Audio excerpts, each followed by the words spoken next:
location down here in downtown Toledo.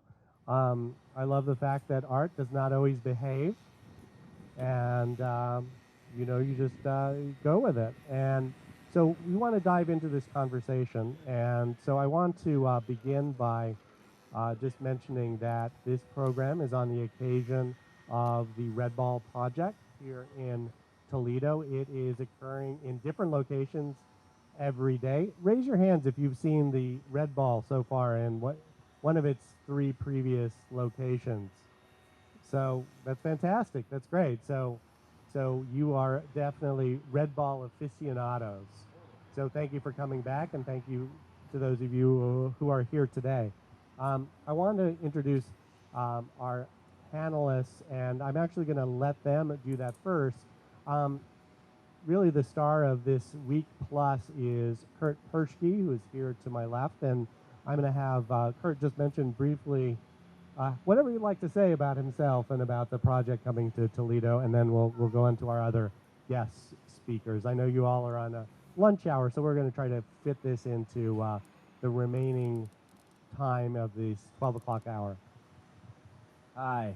I think the first thing I want to say is that art has a little bit of element of risk in it, and today we haven't quite figured out how to get in there yet. And right now we're working on is a alternate site for today, possibly, if it works out, that it will end up at, and then we can maybe come back victorious later. So I think for me, I just say that part of why I was interested in doing this panel and this idea is that RedBall's very much involved in the idea of what it means to have a city be alive and be active. And so I think it's a really interesting overlap because the project is very much about looking at space, looking at your city, and exploring your city, and even sometimes finding new spots within it, things even if you've driven by them before but maybe haven't seen them. So I'm just excited to have that chat, and as long as we can last in the sun. Thanks. Hello, everybody. I'm Bob Seyfang, born in Toledo, and I spent my entire professional career also in Toledo. I'm an architect, retired, and currently with the Toledo Design Center, which is made up of people like Paul, other people that are retired planners, landscape architects, and a lot of interested people that just have a passion about our community and an interest in design. One of the things that has always bothered me in my 80 years of being in Toledo is that I've been bothered by the fact that too much mediocrity creeps in. It happens everywhere, but it doesn't need to. And the effort of our group is to really promote and advocate design and planning excellence, that things can be done right, and it doesn't have to cost more money. It doesn't have to necessarily be real renowned people to make it happen. That good design can happen everywhere, and I think there's abundance of good design here. This entire area, I think, was really well done back in the 60s and 70s. Some very well-known people were involved, and one of the nice things as I reflect back in, nothing really had to go from that era other than the old federal building, which wasn't any example of design and planning excellence. Over the years, I've also been involved with Art in Public Places and the Arts Commission for a number of years, and I really have a passion for this city. Been working long and hard for all these years, and I see it happening. It's come closer at some times than at other times, but I think we're constantly moving forward. Take a few steps back, but we always, I think, in the end, keep moving ahead. So don't ever give up on this community. Good afternoon. I'm Paul Hollenbeck. I'm an architect, been a resident of Toledo for 45 years, plus or minus. Spent most of my architectural career at the Collaborative. I was a planner, architect, and a partner at the Collaborative for about 25 years, and left there 5 or 6 years ago to spend more time with the Design Center and its volunteers. And Paul Sullivan is one of those people that are on our board. I'm currently the chair of the Design Center. I couldn't be more excited about what's happening in downtown Toledo, especially right now. And I think we're at this moment of some really pretty wonderful things. And it's I don't think you'll recognize downtown 4 or 5 years from now. So I'm very excited about that. In case some of you need to leave before the conversation is ended, I wanted to give you some of the information about the rest of the week and the context of this project, the RedBall Project, as being part of the Playtime exhibition, which opened at the Toledo Museum of Art on Memorial Day weekend, and it continues for a couple more weeks through Labor Day weekend, and it's been an extraordinary summer. Our installation in the center of the museum, Harmonic Motion, has been getting nonstop crowds. Who knew that Tuesday was going to be a blockbuster day for the Toledo Museum of Art? But we were really breaking attendance records, and there's something about that idea of interactivity, of interacting with a work of art, and to think about art occurring not within the confines of a museum building, but across an urban cityscape. And so I just want to mention a couple of the other locations that are coming up. For those of you who don't know about the project, you can also find this information on our website and our Facebook page and on the RedBall Project website as well. Tomorrow it will be on Madison Avenue at, is it Roulet Jewelers? Is that how you pronounce it? Which is just around the corner on Madison. On Thursday, it will be in the alley between 338 North Erie Street and 340. And then it's taking a trip to the 5 Points neighborhood, I think it's called, and Boyd's Retro Candy Store. It will be located there on Friday. And then a little bit further afield, in a little bit more natural setting, that it will be at the Sidecut Metro Park.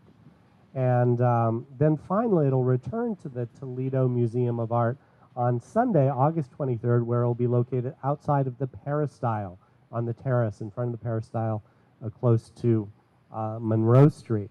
So I wanted to talk about a little bit about impressions of Toledo and what makes Toledo unique or similar to other cities. And I wanted to ask Kurt, because he's installed the RedBall literally around the world and across the country. And if you wouldn't mind, Kurt, talking a little bit about the process, about how you came to choose some of the locations and what that looks like for you as a working process. So the project's really developed during the site visit, and so I come to a city a year or 6 months at least in advance, and I spend a week, 10 days, sometimes 2 weeks, really walking the whole downtown area. Sometimes I'm on a bike. I use a car as little as possible, and really what that means is just trying to find all the sort of nooks and crannies of a place, and then at the same time having conversations with people in the community about how they use their city, because for me it's always a balance between what I see and respond to visually and also where actually the sort of flow and energy in a city is. So for me in Toledo, that's one of the reasons, for instance, there's a site at the Sidecut Metro Park. It's not a place I would have walked to on my own from downtown, but it was again and again, like, so those areas came up as places where there was a lot of flow and sort of energy around. And so, and for me, honestly, parks are almost impossible to work with, but the lock system was sort of fascinating and a great surprise. And so I was really excited to go out there and find that. At least it felt like I was finding it. But so for me, that's part of the site visit, is both having that conversation and also just honestly a lot of like walking and looking. So I was here in the winter, and like, if you saw somebody walking around with a camera and a sketchbook in the middle of the winter, that was me. And I really just gridded the whole place. And it's not efficient, but it's really the only way to see things and see them over and over again, is to have that time to do it. Because for me, that whole process of looking is actually both what the piece is about, and then also what the experience of the piece is about when it comes to fruition. Because that process of going through the city and seeing it is actually mirroring what I did when the piece is built. and it is really made during that site visit. So there's many ideas in the hopper that I put together, and then there's an editing process, because for me it's very much about sort of curating something that moves between different audiences in different areas of the city. So, Bob and Paul, I'm thinking about that idea of looking at Toledo and downtown Toledo from the point of view of a pedestrian, and think about the evolution that a city goes through, you know, being oftentimes based in cars and vehicles. Without making a pedestrian history of Toledo, can you talk a little bit about downtown and how people interact and move around and its relationship to this urban space? This is probably a subject that could go on for quite a while, talking about how people use downtown. I've seen it over the years. I can remember back when there were literally thousands of people downtown. I think at one time we had over 30,000 people working downtown. It's hard to believe. We're down around 13,000 now. Hopefully with ProMedica coming down and some of the new activity that'll build back up. But just those simple statistics kind of changed the whole dynamics of how downtown was used. Retail has all but evaporated downtown and probably never will come back to the degree it was before. However, every community needs a space where the community can gather. And the community can't gather at Franklin Park. The community can't gather anywhere else in the city better than it can gather downtown. And what we're trying to do is really reinvigorate that whole ability and creating a place where events can happen. And people can. Farmers market on Saturday mornings, to me, is just a wonderful thing. I mean, there's every economic group represented,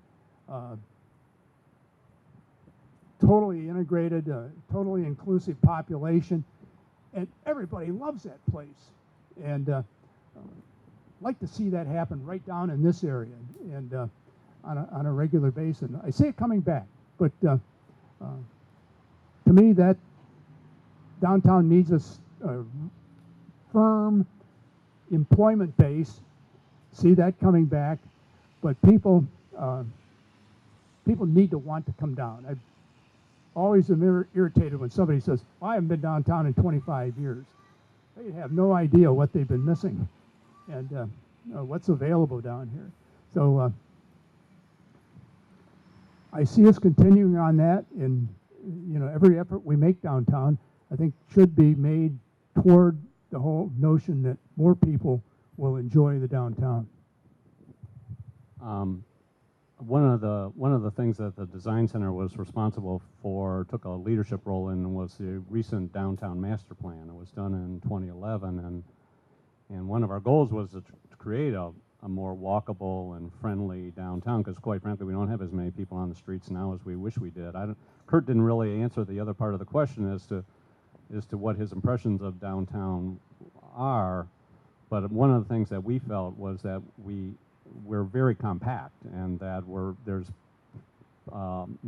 proximity between so many of the key pieces of our downtown, and there's really like 7 key attractions. There's the Imagination Station and the park, and then the Mud Hens and the arena and the convention center and the library, and they're all easily within walking distance of each other. And so one of the big thrusts of the plan was to try to do whatever we could to promote and encourage that walkability, and that's a key part of that plan. So how many of you have ridden your bicycle downtown this summer? All right, a lot of you. That's great. There's something that magical happens either on foot or on bicycle, and one of the things that we started last year was bicycle tours of Toledo, and thinking about how you use the museum or downtown as a way of anchoring an exploration of the city. So hopefully projects like the RedBall will get you out and exploring your own city in a way that is getting you out of your vehicles and thinking about a more direct interaction with your urban environment. One of the things is so impressive about Toledo is the Arts Commission and the relationship to public art over the years. And so I'm wondering if you all could speak a little bit about the role of public art, and certainly RedBall Project is ephemeral in that it is temporary, but also there's a lot of examples in Toledo and other cities where it's more permanent.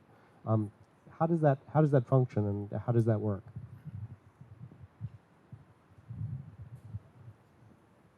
Since Scott had asked people to raise their hand before, I'll ask people to raise their hand again if they've ever made a tour of all the public art that's occurring downtown. That's great, but that's not enough hands. I suggest, and the Arts Commission has a directory of all the public art throughout the city, but you can spend a day in downtown, and right behind everyone is Sun Obelisk, which is a wonderful piece. Along the river is the Family.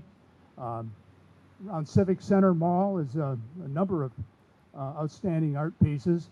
We've got the new Art Tatum Memorial up at the Huntington Center right on Madison Avenue. But we have it here. People come from all over the country to see our public art collection. And just as the hand showed, a lot of us in Toledo don't even realize what a valuable asset we have through in fact, Toledo was the first city in this, I don't know whether it was in the country or I know in Ohio, to have the 1% of money on public projects has to be dedicated to art. And what a wonderful, I think Susan Reams put that in and got that through legislation. And what an asset to have. And I know a lot of communities would envy what we have here in Toledo in the way of public art. Yeah, we do have a long history, obviously, as Bob mentioned, with public art, and it's always fun to be on the architect side and work with the artists as we try to integrate art into the projects that we work on. 35, almost a little longer than that, years ago, I was part of the architectural group that worked with the artists that created City Candy, which is part of the parking garage on Summit Street, and I think that sculpture is a little bit analogous, I think, to what Kurt is trying to do, in that it really tries to integrate and work with the building, and there's a dialogue between those two pieces, which I think is pretty fascinating, although I'm not obviously totally objective about that. But. I think the one thing I would just say in terms of like thinking about 1% programs, which are fantastic, and public art as a class, is that from a city perspective, you really need to be thinking about cultural programming, which is not the same thing as public art. Public art is one element of that, but cultural programming is any kind of event programming, cultural nature that's going to bring an audience downtown. And active programming, things that are temporary, whether it be, you know, a music venue, or whether it be something like RedBall, or whether it be using this space as a drive-in movie theater, like programming events, even if they are temporary, are absolutely essential, because often it's misunderstood to think that you have you have to have a fabric of events that are actually creating experiences. And so for me, one of the reasons I work in a temporary way is that it's an experience-based form as opposed to just a purely visual form. So I think in cities, just to keep in mind, like to me, this is an event space, but I don't know what events are happening in it. But this, you know, we're here today. But those spaces are meant to be used and developed. And I think one of the things I know from being downtown a lot, in my my short time here, but in my sort of dense time here, is those things that a city can offer, the sort of density, the proximity of experiences, to get that kind of ground cover going. You really need the variety, and you need a variety economically and a diversity economically to have the space for that to be alive. And I feel like there are definitely pockets that I explored when I was here of that happening. And I would just encourage, like, to whoever gets to be making these decisions in Toledo, that cultural programming moving forward, I think, is a really essential thing, because it's because more and more even public art is moving into also temporary realms. It's not just, I'm not the only artist doing this. So it's to think about it broadly and to think about creating experiences is, I think, key.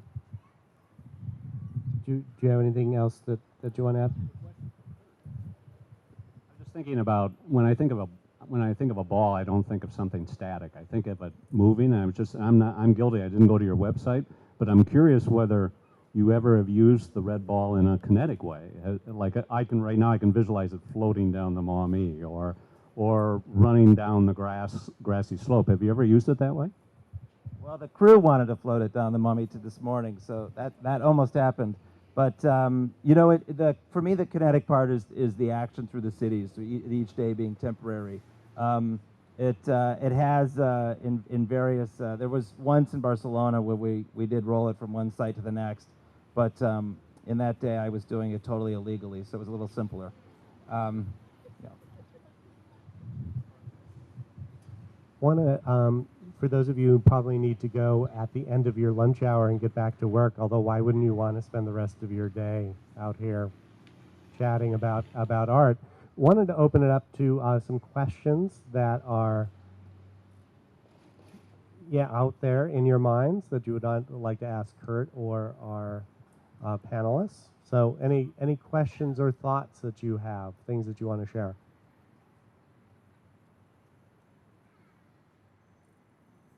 Okay, yes.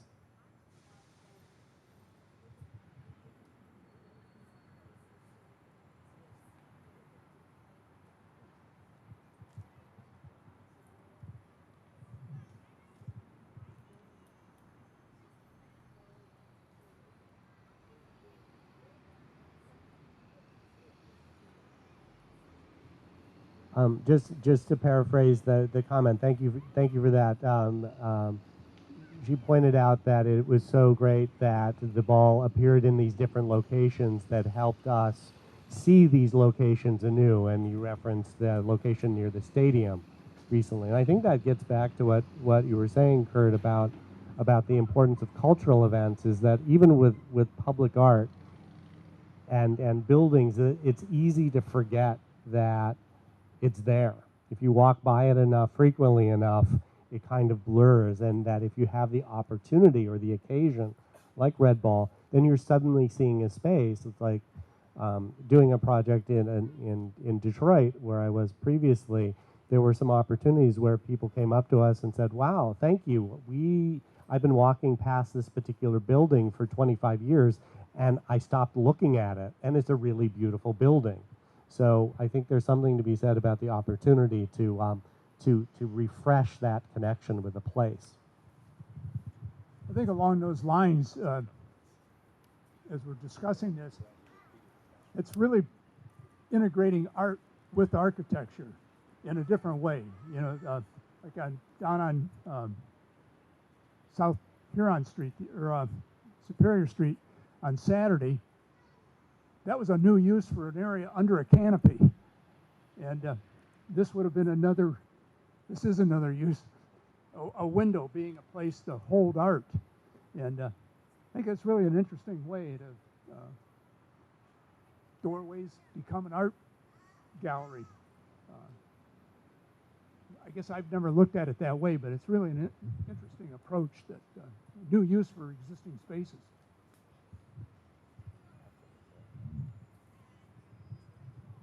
Is there another question from the audience or comment?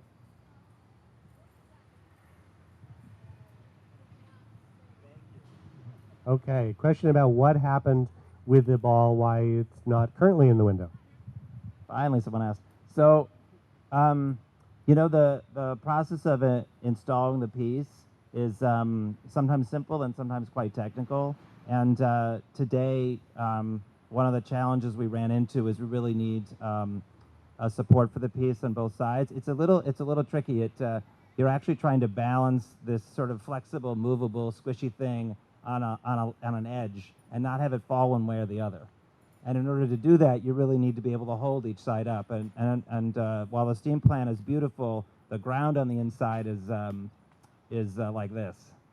So we had a challenge getting enough support underneath it on the other side, and so that's why we're hoping, actually, and I don't know if it'll work out, but we're hoping to be able to to come back after we've got that problem solved and maybe install it later this week. So it's possible if the schedule will get flipped around, but it would just mean that, you know, I get another chance to do it, which is what I'm hoping. You know, one thing I just want to say, you know, the comment earlier about my reflections on Toledo and stuff, and I guess I did dodge that earlier, but you know, I think like one of the things that came to me that I would say, in all honesty, that came to me during the site visit that I heard a lot about was actually, you know, the desire for like, well, we've got stuff happening, but people don't want to come into town because there's no place to park and this kind of thing. And I think while that is a totally understandable frustration and all that, I think it's just it's something to keep in mind, like in terms of what your expectations are of a city, to really understand that like a city is not a suburb and a suburb is not a city. And what you have in a suburb, those things can be fantastic, but what a city excels at is different. And a city excels at things that have to do with density and compression. And when you don't visit a city, you don't say, oh, I'd love to go see Austin, or let's go to Portland, because it's easy to park there. Parking is actually not the issue. The issue is a reason to be, a reason to want to go down and be there. So I think like it's for a city that's lost a lot of its population, and I lived in St. Louis for many years, it had the same issue, lost a lot of its population from the downtown core, and then is in the process of trying to reverse it. It's a subtle thing, but it's an easy thing to think that the values of what makes a suburb a place you want to be are going to get transported into a city, when in reality a city has totally different things to offer that are irreplaceable, but different. And so that was one thing that I think I was running into when I was here. I was like, well, where is everybody and why aren't they down here and how does that happen? And sometimes, you know, I would be talking to somebody and they say, wow, it's hard to park. I thought, you've got it totally backwards. It's all incremental. Yes.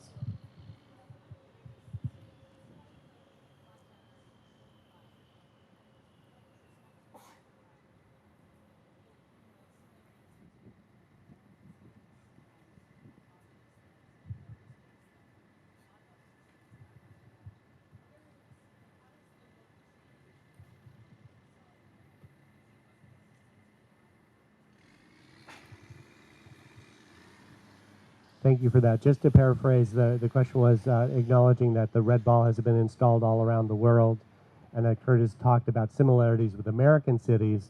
What happens when it's installed in Europe, for example? Does it take on different meanings?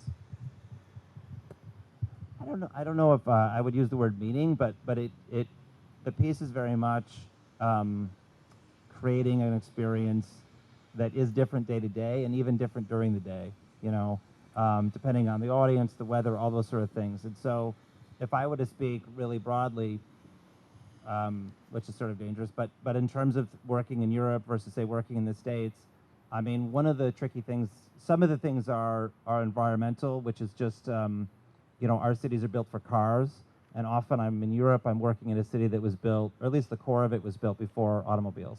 And it's a totally different feeling. There are challenges to that, but there are also a lot of opportunities to that. And so for me, it can be easier to find nexuses of density, of audience, where there's traffic flow, and all of that. You know, I mean, it would be tempting to say, oh, it's like, you know, beauty versus this, but I really think of it more structurally. And then in terms of audience, you know, honestly, the patterns of the project and audience responses, I think there's a lot of universalities in it. It does change culture to culture. I wouldn't say it's Europe versus the States. I would really, like, the French are totally different than the Dutch. You know, like, it really changes place to place. But I do think that for me, working in the States, sometimes it's challenging to work counter to a car culture. Because, you know, for me, like, the piece is pedestrian. I mean, one of the reasons that I sort of skip by it, but one of the reasons the site visit, I don't do it in a car is not because I'm, like, anti-car, but because it's hard to see when you're in a car. You got to be driving, and it's really hard. Even if you're not driving, even if someone's driving me, it's hard to look out the window and really see your environment. And so I've learned that even though it would be convenient to, like, have someone drive me around and say, that place, it just doesn't work. And I don't think it works for the audience either. So I think for me the differences have to do with that structural thing, And then audience differences are just everywhere is different. I mean, one thing that's more true about the audience in terms of scale is that as you scale up into kind of like a mega city, what you notice actually is that people's attention spans drop. So when we did in the 2000, we did the London Olympics, and we did actually like 3 or 4 smaller towns leading into London.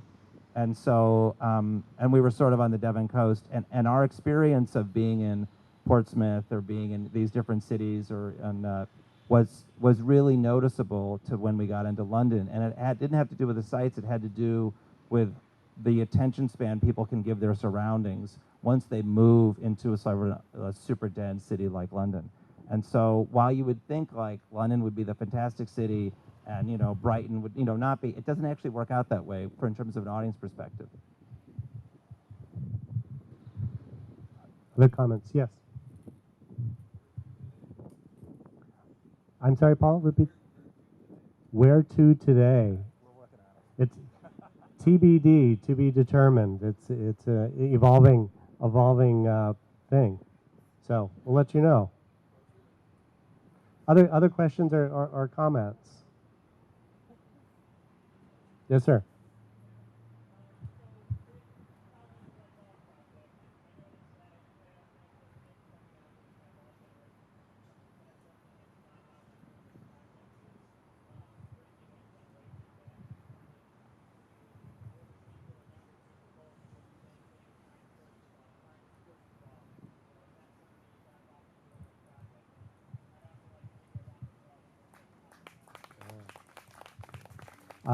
The comment was just about noticing that this project is drawing a range of ages, not just kids, but adults interacting with it and physically contacting it. Yeah, thank you. And I think for me, I wouldn't say like the piece, as an artist, like it's not as though the piece was designed with these different like levels of twitching, but it is that I think comes from working with a certain universal. I mean, people often, sometimes I'll be there with a piece and somebody will come up and they'll talk for a while about it, and then they'll sort of like want to get around to the question of like basically asking me, is it okay that it's funny? Because in art it's sort of dangerous to be funny, right? Because then you're not serious. But for me, the charisma of the piece, the humor of it, these are all tools of the artwork. They're all tools of sculpture to bring people in. And I think to the extent that you bring a wide age range, is just that you're dealing with universalities. But on the other flip side of that, from an audience level, what I think is fascinating is that I very much feel like the piece is an invitation. It's not out there to hand you a pamphlet about something, And so it is there as you take it. And I don't mean that in a passive way, but I mean it's there as it could be as much as you want. You can come by and take a quick selfie, or you can see it every day. And what you see also is how people respond to that invitation, sometimes by age. So it's really easy to see like the little kid who has no self-consciousness and runs up, but you can also see that sort of self-awareness move through the ages, and I feel like actually there's a little bit of a bell curve, somewhere in the middle of your life is your most uptight moment, and then you can let go later. But, I don't have a scientific study on that, but that's what it seems to be like. I think there was another comment or question over here. Yes? No? I have a question for Bob and Paul in terms of thinking about, as architects or from an urban planning perspective, how do you, say in a city center, how do you begin to, by the development of the spaces themselves, and maybe it's a combination of cultural events that Kurt was talking about, how do you begin to extend that invitation so it isn't just adult office workers working downtown and leaving? How do you kind of build in a multi-generational audience or use? Oh, you cheater, Bob. Well, I think Toledo actually, in some respects, is pretty blessed because we do have some multi-generational attractions in downtown right now with Imagination Station and the Mud Hens and the arena. They attract a very diverse crowd, and along with the library too. So I think we're blessed by that.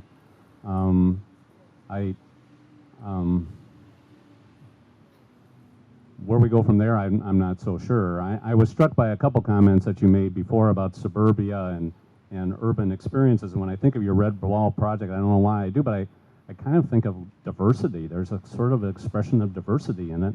And the other big difference for me between suburbia and urban is this unexpected and this embrace of the unexpected. And I can't help but think for the rest of today, I'm going to be walking around downtown thinking, God, that red ball would look great right there. In fact, I sit here, I sit right here and I think I'm looking at the top of that parking garage and I think, how cool would that be to have that red ball up there peeking through those slats? And I just can, like, everywhere I look, I can just see it. So. You might have a lot of suggestions. I was thinking, Kurt, on that same line, have you ever suspended the ball, like between two buildings, where you walk under it? Yeah, no, we've done sites like that, and we've done sites like that, and who knows, we may even pull one off here. But yeah, I mean, it's certainly been, we've done all sorts of locations and sort of situations. I mean, I think, you know, for me, that idea about diversity and age range and pulling people in, I mean, I also think the Mud Hens Stadium and the Walleye Stadium is amazing. We were actually all there. We went to a game Saturday night, all the crew and everyone did, and it was it's really fantastic.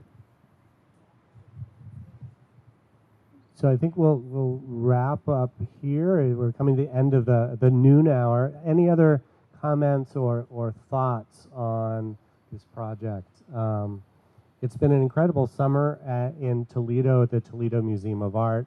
We're very excited as the next few years unfold how the museum can be an anchor between its location on Monroe Street and downtown, and see how that kind of fills in through events and through development, and so we're excited about that. We encourage you to come to see the museum, see the Playtime exhibition, but really explore the city, explore these places that that you haven't been to in a while, or you've always meant to visit.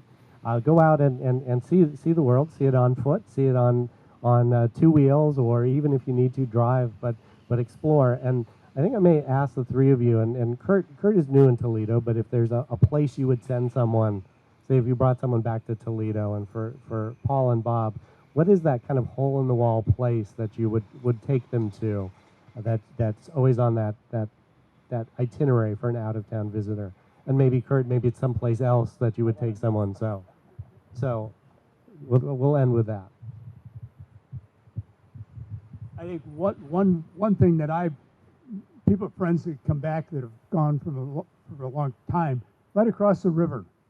That used to be salt piles, and it was this kind of a city dump for trucks and equipment that wasn't being used any longer.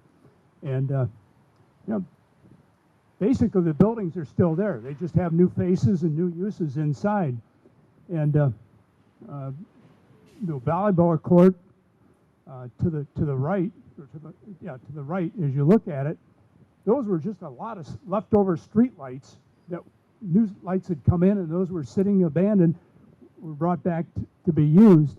And I love to take people over there and see this side of the river from what used to be a very neglected east side, and downtown. The things that have happened after being involved with downtown and having my firm downtown and being involved since I retired, things are happening on a daily basis down here, especially in the warehouse district. We haven't even mentioned it, but we don't have enough residential downtown. We're 97% occupied with what's available downtown to live in. People really get turned on by this. And we need more development, more people with some imagination to come down and do that. I did my building in 1988 and 89, had no idea. I always like to tell people, my wife and I were the 5th and 6th people living in the warehouse district back in 1989. And now we have probably over 700. We haven't done a census count lately, but things are really happening down here. This is an exciting thing to bring people back and see. Oh, as much as I want you to come downtown, which everyone is promoting, I think Toledo does have some pretty interesting neighborhoods that surround downtown. There's special places in all those neighborhoods. I think of Uptown, or I think of the Old South End, or I think of Inky's Pizza over on Detroit Avenue, and I think there's a lot of special places like that too that Toledo still has and are maintaining, and people still cherish. So I think that's great. And if I could just say before we wrap up, if we are successful in switching things up and you want to come to one of the sites in the next this week, it's possible that they'll flip around. So just take a look quickly before you drive out to look at either the museum site or RedBall site, or if you're following us RedBall Project on Facebook or Twitter. We'll change the schedule very quickly, but it might change today if we get lucky and we can switch things around. So check online.